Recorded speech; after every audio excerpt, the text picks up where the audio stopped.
Day 15 के and पर एक चीज़ तो बिल्कुल क्लियर हो चुकी थी, वो ये इंडियंस का ब्रिटिश सिस्टम पर ट्रस्ट टूट रहा था।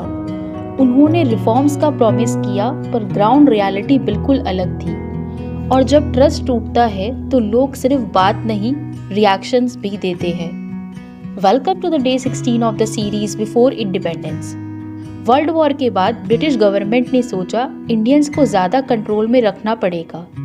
इसलिए 1919 में एक ऐसा लॉ लाया गया जो इंडियंस के लिए सीधा शॉकिंग था।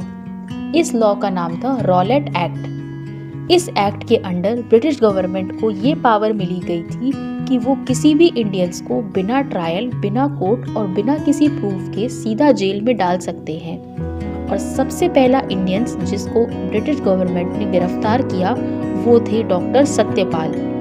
और इंडियंस ने तुरंत कहा ये रिफॉर्म्स नहीं, ये तो खुली हुई डिक्टेटरशिप है। और इसी गुस्से ने पूरे देश में आग लगा दी थी।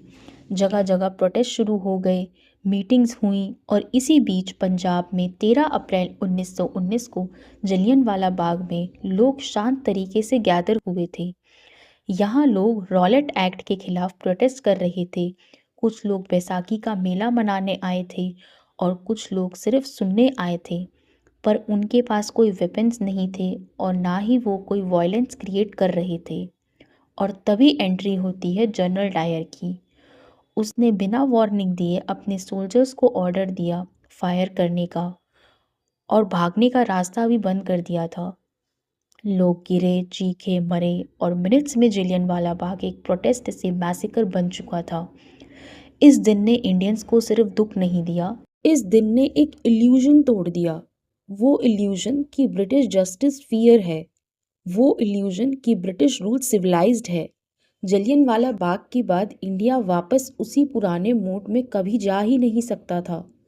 इस दिन के बाद लोग सिर्फ सुन नहीं रहे थे, लोग डिसाइड कर चुके थे। और जो डिसाइड हो चुका होता है उसे रोका ही नहीं जा सकता। आगे क्या हुआ वो हम नेक्स्ट पार्ट में देखेंगे। Till then wait for the next part and please do subscribe my YouTube channel important facts.